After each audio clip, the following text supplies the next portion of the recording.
एक व्यक्ति, एक ज्योतिषी कुएं में गिर गया। उसने बहुत आवाज़ लगाई, आधी रात थी, लेकिन आपको पता है महल और झोंपड़ियों में जिंदगी जीती है। महल में मानव और झोंपड़ियों में मानवता रहती है, मानवता रहती है। और जब आवाज़ सुनी तो एक बूढ़ी औरत गई और लोगों को इकट्ठा किया, रस्सी लाई और उस व्यक्ति को निकाला। वो व्यक्ति कहने लगा, अम्मा मैं बहुत बड़ा ज्योतिषी हूँ, चांद तारों के बारे में बता सकता हूँ, कौन सा ग्रह कब आता है, और जब भी मैं बहुत लंबी फीस लेता हूँ, लेकिन तेरे से फीस नहीं लूँगा, तू जब चाहेगी तो तुझे ऐसे ही बता दूँगा। उस बूढ़ी अम्मा ने कहा, चिंता मत करना, मैं तेरे से पूछने कभी नहीं आऊँगी। उसने कहा, मैं इतना बड़ा ज्योतिषी हूँ, तो पूछेगी नहीं? तो उसने कहा, बूढ़ी औरत ने, कि जिसे ज़मीन के कंकड़ नहीं दिखे, जिसे ज़मीन का कुआं नहीं दिखा, उसके आकाश की बातों पर भरोसा नहीं करती हूँ। इसलिए कहती हूँ, जो बड़े गर्व से कहते हैं हम पहुँचे चांद सितारों तक, जो बड़े गर्व से कहते हैं हम पहुँचे चांद सितारों तक, जो अभी शांति संदेश छोड़कर आए नभ के द्वारों तक, वे हमें बताएं कि सचमुच कितने स्नेह के भूखे हैं जो चांद सितारों तक पहुँचे। भाई के हृदय अछूते हैं, भाई के हृदय अछूते हैं, कि वास्तव में भाई भाई को आज देखकर राजी नहीं है। हम दुनिया में चंदा कर रहे हैं, दुनिया में आज बहुत बड़ी बड़ी चीज़ें बन रही हैं, लेकिन मैं कहती हूँ इंसान को बना लो। क्योंकि एक मास्टर ने बच्चे को एक चित्र बनाने को दिया, भारत का नक्शा बनाना था, वो बहुत बनाता रहा लेकिन नहीं बना, वो नहीं जुड़ा, क्योंकि टुकड़े टुकड़े कर दिए गए थे उस कागज़ के। लेकिन एक बुद्धिमान बच्चा उठा और उसने उसे पलटा उस टुकड़ों को, और 1 मिनट के अंदर उस भारत के नक्शे को सुंदर बना दिया। क्योंकि आगे भारत का नक्शा था, कहीं दिल्ली, कहीं बम्बई, कहीं सब कुछ था, लेकिन पीछे मानव का चित्र था। मानव को मिलाया, नक्शा अपने आप सुंदर बन गया। इसलिए कहते हैं कि जिंदगी गुजर गई सबको खुश करने में, जिंदगी गुजर गई सबको खुश करने में। जिनको खुश किया वो अपने न थे, और जो अपने थे वो कभी खुश ना हुए, जो अपने थे वो कभी खुश ना हुए। साथ देने वाले कभी हालात नहीं देखते, साथ देने वाले कभी हालात नहीं देखते, और हालात देखने वाले कभी साथ नहीं देते, हालात देखने वाले कभी साथ नहीं देते। वास्तव में कमाल का ताना दिया है भगवान ने भी, कमाल का ताना दिया है भगवान ने भी। रोज़ मांगने चले आते हो, रोज़ मांगने चले आते हो, कभी मिलने भी आया करो, कभी मिलने भी आया करो। ध्यान रखना, हम जिंदगी में मांगने तो बहुत बार आए हैं, एक बार मिलने आए भगवान से। क्योंकि 16 कारण भावनाओं में एक संवेग भावना है, संवेग और वैराग। वैराग संसार से आता है, संवेग भोगों से, वासनाओं से आता है। आप ध्यान रखना, आप कभी एक एक घटना को देखकर कितने डरते हो, लेकिन एक एक घटना, कभी एक्सीडेंट हो जाए तो कांप जाते हो। बोले उस समय का सीन देखा नहीं जा रहा था, उस समय हमने उम्मीद छोड़ दी थी। एक एक सीन को देखकर तुम डर जाते हो, और चतुर्गति के दुख देखकर डर नहीं लगता है। एक एक दुर्घटना को देखकर दोबारा वो घटना नहीं करते हो। और संसार में कितनी तकलीफें, कितने ने दिए धोखे, मत पूछो, वरना अपनों के चेहरे उतर जाएंगे। क्या कहा है आज की भावना में, कि भाई हो, माँ हो, बाप हो, कोई साथ नहीं देता है, एक संयम साथ देता है। जब सब ठुकरा देते हैं तब एक संयम साथ देता है। और कहा इस मंदिर को सुंदर बनाना, इस मंदिर को, वो मंदिर बेईमान आदमी लोगों के पैसों से बन सकता है, लेकिन हर आदमी मंदिर चाहता है मंदिर बन जाए, लेकिन मन मंदिर बन जाए ये कभी नहीं सोचता है। मंदिर जाते हो, कभी क्रोध आ जाए तो क्या कहते हो, मंदिर है, यहाँ तो कम से कम नहीं बोलते, यहाँ तो कम से कम विवेक रखते। लेकिन विचार करो, ये मंदिर में परमात्मा विराजता है, तुम दीवालों को पूछते हो, कभी देव को भी पूजा करो। तुम परिधि को पूछते हो, कभी केंद्र को भी पूजा करो। परमात्मा कहीं ऊपर से नहीं आता है। हम लोग बड़े बेईमान हैं, एक बार आना पड़ेगा, एक बार आना पड़ेगा। हमने कही तू एक बार जा, क्या रखा है दौलते जहान में, क्या रखा है दौलते जहान में, क्या रखा है इन पक्के मकान में। जहाँ रखा है वहाँ तू जाता नहीं, जो एक बार चला गया वो वापस आता नहीं। ये तो चीन की दीवार है, जो एक बार फांद गया वो कहा के लगाता है, लेकिन वापस आता नहीं है। यहाँ भी जिंदगी में आप सोचो, आप सब सोचते हैं कुछ हो जा, माँ बाप कहते हैं बच्चों से कुछ बन जा, पत्नी कहती है कुछ बन जा, बच्चे कहते हैं कुछ करो। क्या करो? जो करने के लिए आए थे वो करो। यदि चमेली हो तो गुलाब बनने की होड़ में मत लगो, नहीं तो चमेली से भी जाओगे। आज आदमी परमात्मा की शक्ति लेकर पैदा होता है।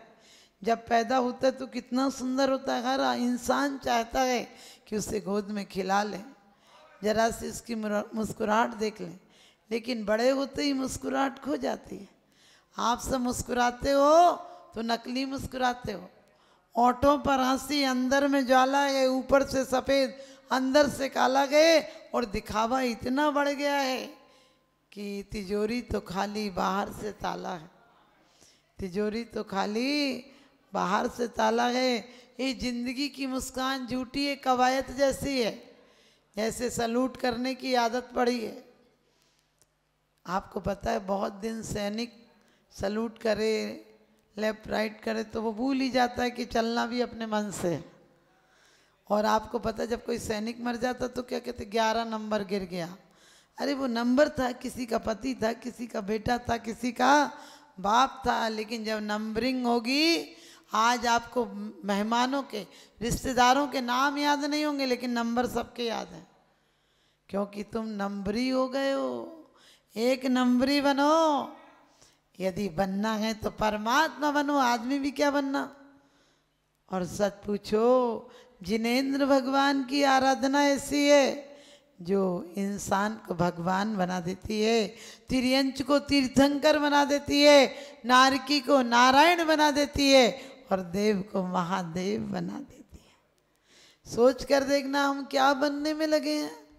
संसार का बढ़ना अरे नरदेह की हार है, नहीं एक क्षण तुझको अरे इसका विवेक विचार है। निर्दोष सुख निर्दोष आनंद लो, जहाँ भी प्राप्त हो वह दिव्य अंता तत्व जिससे बंधनों से मुक्त हो। शिक्षा वो है जो बंधनों से मुक्त कर दे, शिक्षा वो है जो आनंदमय कर दे। हमारी शिक्षा है। अब तक कितने दुख सहे कौन हिसाब लगावे, अब तक कितने दुख सहे कौन हिसाब लगावे, और माताओं के नयन सैल से सागर तनिक दिखावे। क्या कहा है, हमारे मरने पर इतनी माताएं रोई हैं, जिनका हिसाब लगाएं तो सागर भी छोटे पड़ जाएं। आप कहोगे कि नहीं माता जी इतना नहीं, तो आज हिसाब लगाना। तुमने यदि दिन भर में 4 रोटी भी खाई हैं तो 50 साल तक रोटी का हिसाब लगाना कितनी लंबी सिट लग जाएगी।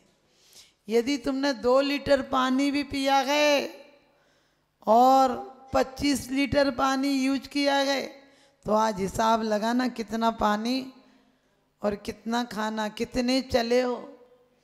रागियों के लिए दुकान से मकान, मकान से दुकान तक कितनी बार गए हो, मंदिर कितनी बार आए हो। यदि मंदिर भी आए हो तो परमात्मा को मांगने आए हो या सामान मांगने आए हो, हिसाब लगाना। सच बताना, परमात्मा से क्या मांगते हो। कभी कोई कहता है कि परमात्मा बना देना। कुंद कुंद स्वामी बड़ी सुंदर बात कहते हैं कि यदि तुमने पत्थर की मूर्तियां तो विराजमान कर दी, मैं उसका विरोध नहीं करती हूँ, करो उसको करना हो तो, लेकिन एक इंसान को भगवान बना देना, एक इंसान को अपने धन से भगवान बना देना। जब भटक जाओगे तो वो संबोधन करने आएगा। सगर चक्रवर्ती को किसने संबोधन किया? उनके दास मणिकेतु ने, जो उनका नौकर था, लेकिन वो दीक्षा लेने जा रहा था तो मणिकेतु से सगर चक्रवर्ती, द्वितीय चक्रवर्ती कहते हैं मैं भटक जाऊं तो तू संबोधन करने आना। इतना ही नहीं, आपको पता है कि रामचंद्र जी ने कृतांत वक्र से और जटायु से कहा था कि हम भटक जाएं तो तू संबोधन करने आना। सिद्धार्थ नाम के सारथी से बलभद्र ने कहा था, कृष्ण के भाई ने, कि हम भटक जाएं तो तुम संबोधन को आना। और आप सबको पता है जटायु और कृतांत वक्र ही रामचंद्र जी की मोह की निद्रा भंग की थी। आपने कितनों की समाधि कराई है। जब राम ने हनुमंत को गढ़ लंक पठाया, सीता की खबर लेने को सहसेन सिधाया, मग बीच दो मुनि राज की लख आग में काया, जट बारे मुसरधार से उपसर्ग मिटाया, जिन नाती को मात नवाता था उदारा, घेरे में पड़ा था वह वज्र करण विचारा। सोच कर देखना, जो आपत्ति काल में एक भक्त पड़ा था, जो परमात्मा के अलावा किसी को नमस्कार नहीं करता था, और उस पर संकट आए तो देवता रक्षा करने के लिए आए। हमारे आपके जीवन में आपने कितनों की समाधि कराई। यदि समाधि कराने जाते हो तो दुश्मन की तरह सबसे पहले खाना ही छुड़वाते हो।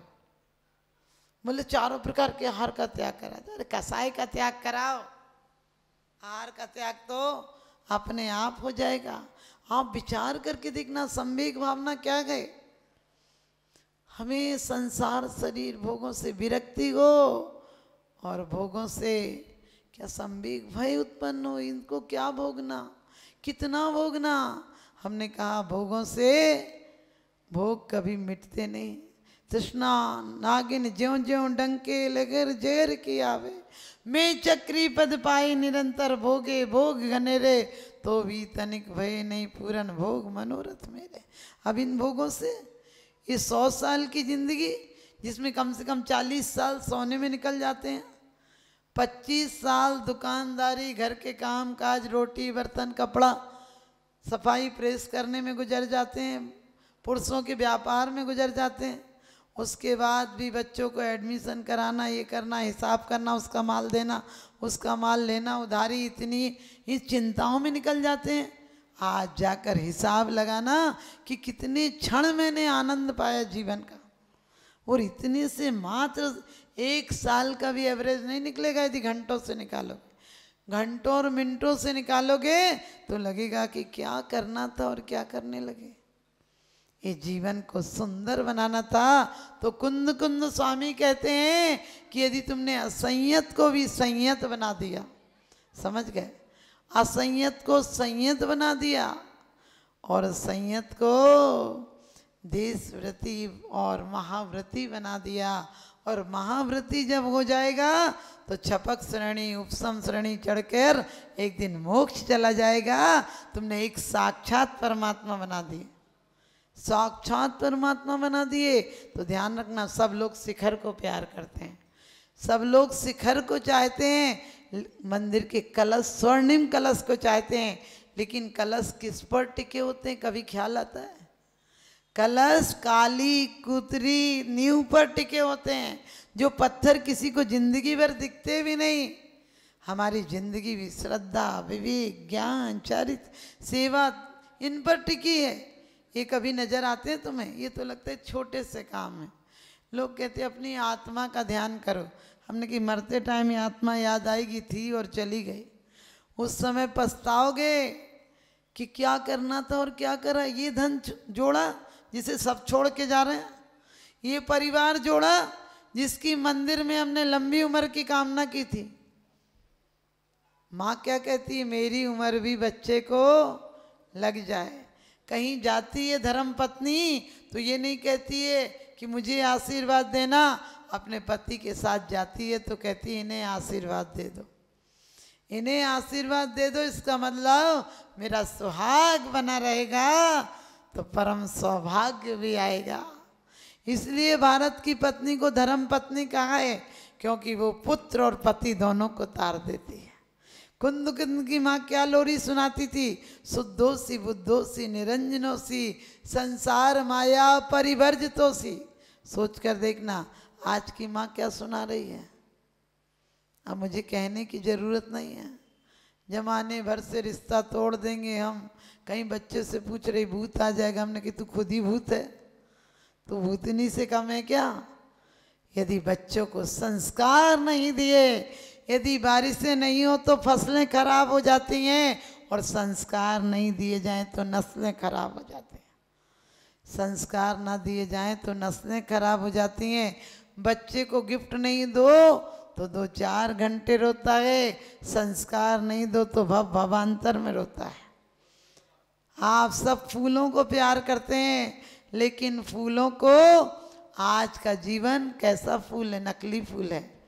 सच्चाई छुप नहीं सकती बनावट के उसूलों से, और खुशबू आ नहीं सकती कभी कागज के फूलों से। एक कागजी जिंदगी है, आप समझ गए। कहीं होते हो कहीं बताते हो, कुछ होते हो कुछ दिखते हो। होते तो 2 नंबर के हो, दिखते 1 नंबर के हो। चेहरे पे चेहरे हैं, दाग बहुत गहरे हैं, धर्म के नाम पर हम अंधे और बहरे हैं। एक व्यक्ति फोटोग्राफर फोटो की दुकान में गया, गांव से पहली बार आया था, तो कहने लगा मुझे फ़ोटो खिंचवाना। फोटोग्राफर ने कहा कितने वाली फ़ोटो खिंचवाना। कहने लगा अरे मेरी फ़ोटो खिंचवाना है। कहने लगे फ़ोटो तुम्हारी खिंचेगी, लेकिन एक फ़ोटो खिंचती है 100 रुपये की, एक खिंचती है 200 रुपये की, एक खिंचती 500 रुपये की। गांव का आदमी बोला शहर का आदमी बड़ा बेईमान होता है। आदमी की बेईमानी का कोई अंत नहीं। गीत भले बसंत के गाओ लेकिन बसंत नहीं, जहाँ मुस्कुराहट में भी मिलावट हो वहाँ जियो भले लेकिन जीने का तंत नहीं। वास्तव में आदमी आजकल कितने चेहरे लगाकर जीता है। तो उस फोटोग्राफर से उसने कहा अरे मेरी फ़ोटो खींचना, इतना अंतर क्यों है, 100 200 500, इसका मतलब क्या, तू समझा। लेकिन मुझे तो 100 रुपये की फ़ोटो खिंचवाना, अपनी फ़ोटो 100 में काम चल जाएगा, 500 क्यों लगाना। तो उसने कहा 100 रुपये की फ़ोटो ऐसी खिंचेगी जैसे तुम हो, और 200 की फ़ोटो ऐसी खिंचेगी जैसे तुम लोगों को दिखते हो, और 500 रुपये की फ़ोटो ऐसे खिंचेगी जैसा कि तुम चाहते हो। परमात्मा तुम्हें ऐसे बना के भेजता। आप समझ गए।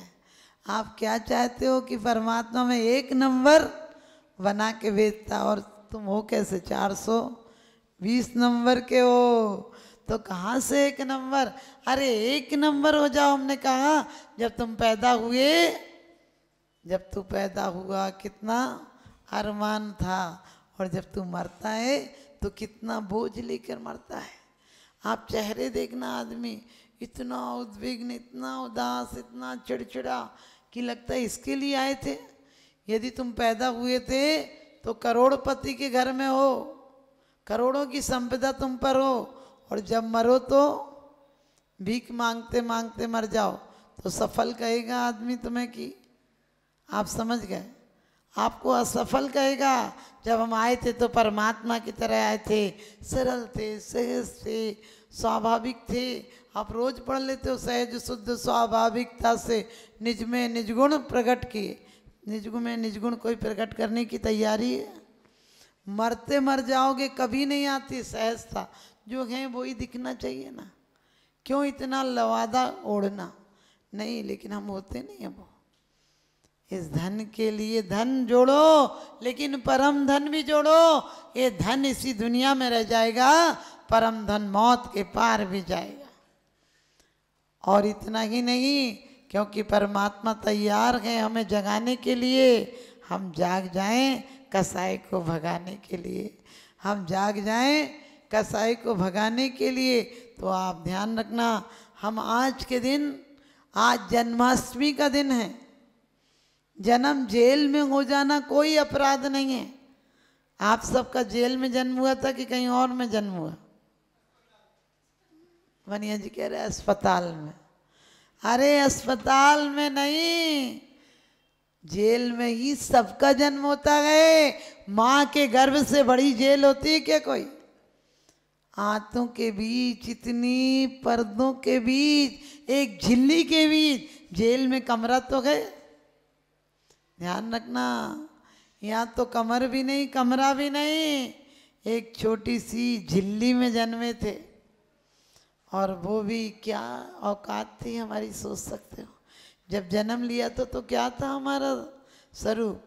और आज कितना अभिमान, तो कहा है धन हो, संपत्ति हो, तप हो, ज्ञान हो, रूप हो, इन सब को आप कहते हो हमें ज्ञान है। हमने कहा तुम्हें ज्ञान है? एक जरा सी ठोकर लग जाए, कोमा में पड़े रहोगे और कोमा में चले भी जाओगे। और आपको पता है बड़े बड़े पहलवान, गामम पहलवान जैसे 32 साल की उम्र में राम नाम सत्य हो गया। अभी आपको बड़े बल पर घमंड है, एक मलेरिया आ जाए, एक बुखार आ जाए तो उठाने वाले चाहिए होंगे। रूप पर गर्व है, जरा सी कोई बीमारी हो जाए, दाग हो जाए, कहते चांद तो तुम ही थे, सितारे भी हो जाएं तो। समझ गए? मत रूप निहारो दर्पण में, दर्पण मैला हो जाएगा। निज रूप निहारो अंतर में, अंतर उजला हो जाएगा। निज रूप निहारो अंतर में, अंतर उजला हो जाएगा। तो ध्यान रखना, ज्ञान पर, रूप पर, तप पर। आपने एक ही भाव में विसापहार में पढ़ा कि आप कहते हो उनके पुत्र हैं आदिनाथ, उनके पिता हैं। अरे पुत्र और पिता का अभिमान कौन करता, जिसका स्वयं का स्वाभिमान नहीं होता है। आप क्या करते हो? आप भी ये सोने को छोड़ देते हो क्या? ये कह के कह रहे तो मिट्टी में से हुआ है, ये तो खदान में हुआ था। नहीं, सोने की कीमत करते हो। आपने यही तो पढ़ा है विसापहार में कि वो लोग मूर्ख होते हैं जो सोने को ये कह के छोड़ देते हैं कि मिट्टी में से उपजा। हम प्रभु आपकी स्तुति नहीं करते हैं कि आप किस कुल में उत्पन्न हुए, आपने अपने हाथ में क्या जागरण किया, इसका मायना रखते हैं। आप ध्यान रखना, इंद्र स्तुति करता है, इंद्र की वैभव से कोई अंतर नहीं है। आप सब इंद्र हो कि नहीं? आपसे पूछूं आप इंद्र हो कि नहीं? हमारी एक ही इंद्रियां अपने आप में इंद्र हैं। एक इंद्री दूसरी इंद्री का काम नहीं करती है। नाक को कभी मुंह का काम करा कर देखना, अच्छी गरम गरम चाय नाक को पिला कर देखना। मुंह का काम आँख को देख के देखना, अच्छी हरी मिर्च की चटनी आँखों में खिलाना, समझ में आ जाएगा। कोई इंद्री दूसरी इंद्री का काम नहीं करती है। हम ना जाने क्यों इंद्री की दास्ता में लग गए। जिसकी इंद्रियां दास हैं वो ही खासम खास, और जो इंद्री का दास है उसका हुआ विनाश। अली मगर मीन मतंग गज, इनके एक ही आँच, और तुलसी बाकी कौन गति, जाके पीछे पाँच। तो ध्यान रखना, मैं ये नहीं कहती हूँ कि तुम इंद्रियों से लड़ने लगो कि आँख नहीं देखना। आँख फोड़ लोगे तो आँख और सुंदर दिखाई देगी। पत्नी घर में हो तो झगड़ा होता लगता मायके चली जाए, और मायके चली जाए तो 2 दिन में चांद तारे नजर आ जाते, फिर उसे लेने जाते हो। ऐसे ही घर छोड़ के मत भागना, घर को सुंदर बनाओ। आज नियम लेकर जाओ, क्योंकि कहते हैं कृष्ण का जन्म जेल में हुआ था, हमारा आपका जन्म भी जेल में हुआ, लेकिन जीवन भर कर्म योग की शिक्षा दी। ना कोई मारता है ना कोई मरता है, अपने कर्म से विमुख मत होना। और उन्हीं की प्रेरणा, और कहें सत पुरुष जिधर होता है वहाँ महाभारत में विजय प्राप्त हो जाती है। आप सबको बताए दुर्योधन और अर्जुन जब युद्ध टाले नहीं टला, कई बार संधि प्रस्ताव लेकर वो गए युद्ध टालने के लिए कृष्ण, लेकिन युद्ध नहीं टला। युद्ध की तारीख निश्चित हो गई तो अर्जुन और दुर्योधन दोनों आए सहायता लेने के लिए, लेकिन अर्जुन पैर के पास खड़ा था और दुर्योधन सिर के पास खड़ा था। कृष्ण की नींद खुली, अर्जुन से पूछा कब आए? दुर्योधन तुरंत बोला, आप भी देखना अभिमानी ऐसे बोलता है जैसे सर पर फूटी पड़ेगा बम, और विनयवान ऐसे बोलता है जिसकी वाणी सुनकर तुम बाग बाग हो जाओ, और अभिमानी की वाणी सुनकर तुम आग आग हो जाओ। पत्नी उसका इंतजार करती जो नम्रीभूत होता है कि बहुत अच्छे से बोलते हैं, और उसकी पत्नी से चले जाए थोड़ी देर शांति रहे। आप लोग भी घर को सुंदर बनाओ। क्या मिलेगा अगर किसी को मार दोगे? जान से मारना ही, किसी को मार दो एहसान से। कहते कि वास्तव में तुम जो इस बात को गुस्से में बोलते हो उससे प्यार से बोलो तो घर में कला ही नहीं हो। घर में रहना तो तुम उसी जेल में है। हम लोग भले जब चाहें तो चले जाएं, आप लोग तो जिस कबूतर खाना में पैदा हुए हो, जिस कबूतर खाने में ब्याह के आए हो, उस अंतिम यात्रा में जाओगे। किसी से कहो समय निकाला करो, माता जी हम तो आखिरी टाइम में निकलेंगे। हमने कि आखिरी टाइम में निकलोगे? कितनी बेइज्जती से पूरी पंचायत आई कि जो गृह प्रवेश में आई थी वो निकालने के लिए आई थी। मुझे बड़ा दुख होता है जैसे ही फोन जाता है। जिंदगी भर बीमार रहो, कोई एक आध बार देखने आता है। जिस दिन जाओ उस दिन तुरंत फोन लगते ही लोग कहते हैं बस आ गए, निकल गए। हमने कि कितने बेईमान लोग हैं, लगता है इसी दिन का इंतजार कर रहे थे। तो ध्यान रखना, कृष्ण जी ने युद्ध टाले नहीं टला। दुर्योधन का मैं आया, उनने कहा ठीक है। कहने लगे मुझे आपकी सहायता चाहिए, पहले इसको बाहर करो।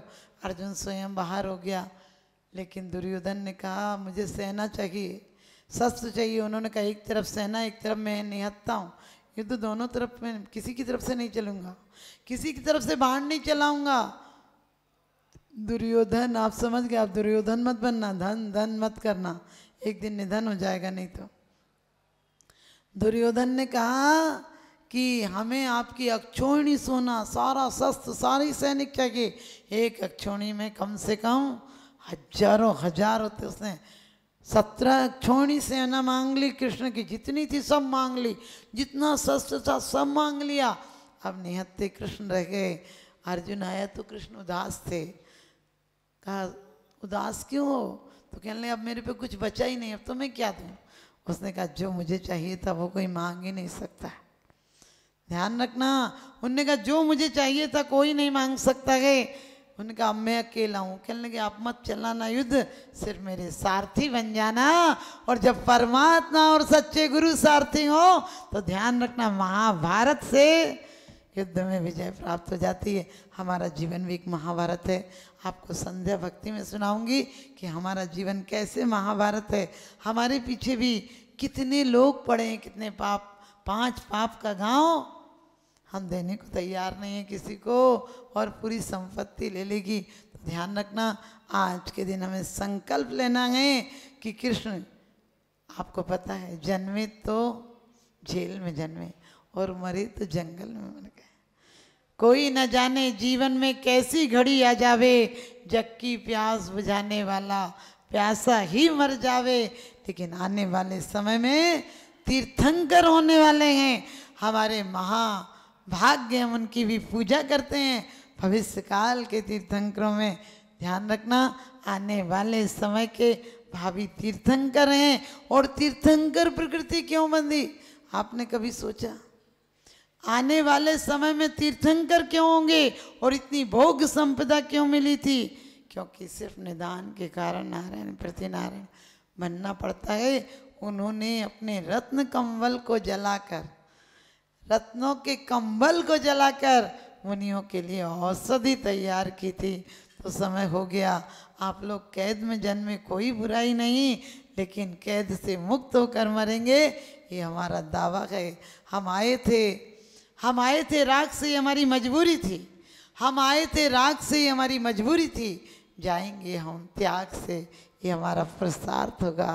पावन पुरुषार्थ प्रकट होवे, मैं निजानंद में लीन रहूं, तुम आवागमन विमुक्त हुए, मैं पास आप कर जाती हूँ। हमें स्वतंत्रता भी मिली थी रात को 12 बजे, और हमारे कृष्ण का भी जन्म हुआ था अर्धरात्रि 12 बजे। घड़ी नहीं चलती थी, लेकिन हमारे लोग इतने अनुभवी थे। आज भी आप लोग जाएं कहीं कहीं पर सुइयाँ लगी रहती, वो बताते हैं यहाँ पर सूरज आ गया, इसका मतलब इतने पहर दिन निकल गया। हमारे लोग अनुभवी थे। तो आज जन्माष्टमी का पावन दिन है। आप जन्माष्टमी से शिक्षा लेना कि वास्तव में उन्होंने हमें कर्म योग का, जागृत रहने का, पुरुषार्थ करने की प्रेरणा दी। और आप सभी को बहुत बहुत आशीर्वाद।